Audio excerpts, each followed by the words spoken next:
নমস্কার বন্ধুরা, আশা করি আপনারা সকলেই খুব ভালো আছেন, সুস্থ আছেন। সামনেই চলে আসছে বাঙালিদের সবচেয়ে বড় উৎসব দুর্গোৎসব।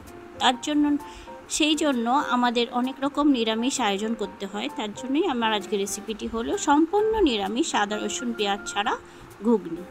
আমি এই রেসিপি কিভাবে তৈরি করলাম সেটাই আপনাদের সঙ্গে শেয়ার করছি। প্রথমেই নিয়ে নিয়েছি কিছুটা ঘুগনির কড়াই, যেটা আমি সকালবেলা ভিজিয়ে রেখেছিলাম, সন্ধ্যেবেলা তৈরি করছি। তারপর মটরগুলো সেদ্ধ করে নিয়েছি, তার সাথে নিয়েছি 4টে মিডিয়াম সাইজের আলু, সেটাও সেদ্ধ করে নিয়েছি। তারপর একটা স্পেশাল মশলা তৈরি করব। তার জন্য নিয়ে নিয়েছি 2টো শুকনো লঙ্কা, 2 চামচ জিরে, 8খানা জায়ফল আর সামান্য গোটা গরম মশলা। গোটা গরম মশলায় আছে এলাচ, জয়িত্রী, দারচিনি, জায়ফল আর শুকনো লঙ্কা। সমস্ত কিছু মোটা জিনিসগুলো প্রথমে আমি একটু ভেজে নিয়ে তারপর জিরেটা দিয়ে একদম হালকা করে ভেজে নিয়ে নামিয়ে নেব।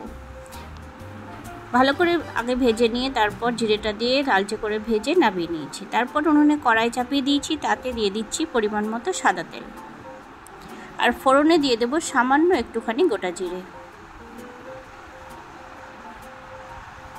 ঘুগনিটা পুরোপুরি নিরামিষ, এতে আদা রসুন পেঁয়াজ কোনো কিছুই পড়বে না, সেই জন্য টমেটোটা একটু বেশি পরিমাণে দিলাম। এখানে 2টো মিডিয়াম সাইজের টমেটো আছে, যেটা সামান্য নুন দিয়ে খানিকক্ষণ নরম হতে দেব। তারপর টমেটোটা হালকা নরম হয়ে গেলে তাতে দিয়ে দিয়েছি কয়েকটা চেরা কাঁচা লঙ্কা, তারপর হলুদ গুঁড়ো, ধনে গুঁড়ো আর জিরে গুঁড়ো,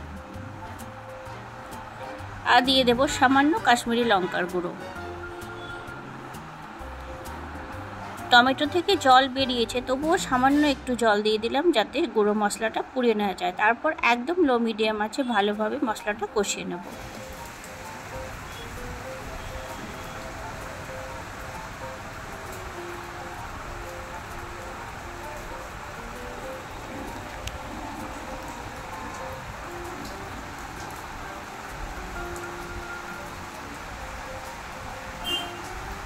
ঘুগনির মটর আলু যেহেতু সেদ্ধ করাই আছে, সেই জন্য মশলাটা একদম তেল ছাড়া পর্যন্ত কষিয়ে নিয়ে তারপর আলুগুলো ছোট ছোট করে কেটে নিয়েছিলাম, সেই আলুগুলো দিয়ে দিলাম। দিয়ে ভালোভাবে খানিকক্ষণ একটু কষিয়ে নেব, যাতে আলুর ভেতরে নুন মশলার স্বাদটা পুরোপুরি ঢুকে যায়। তারপর ভালো করে খানিকক্ষণ কষিয়ে নিয়ে তারপর আগে থেকে সেদ্ধ করে রাখা মটরগুলো দিয়ে দেব।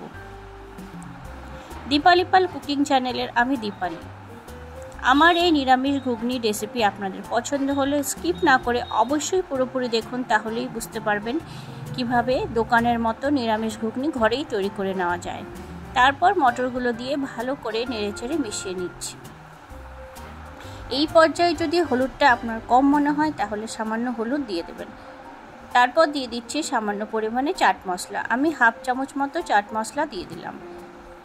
দিয়ে ভালো করে আবার মিশিয়ে নিচ্ছি। রেসিপিটি পছন্দ হলে অবশ্যই ঘরে তৈরি করবেন আর কমেন্টে জানাবেন, আর খুব ভালো লাগলে অবশ্যই সাবস্ক্রাইব ও শেয়ার করবেন। আপনারা আমার পাশে থাকবেন। আপনারা যদিও আমার পাশেই আছেন, তবুও আমি রোজ আপনাদেরকে বলে থাকি যে আপনারা অবশ্যই আমার পাশে থাকুন আর আমার এই চ্যানেলটিকে এগিয়ে নিয়ে যান। তারপর যে আমি ভাজা মশলাটা তৈরি করেছিলাম সেটা গুঁড়ো করে নিয়েছি, তার থেকে 1.5 চামচ মতো ভাজা মশলা আমি দিয়ে দিলাম।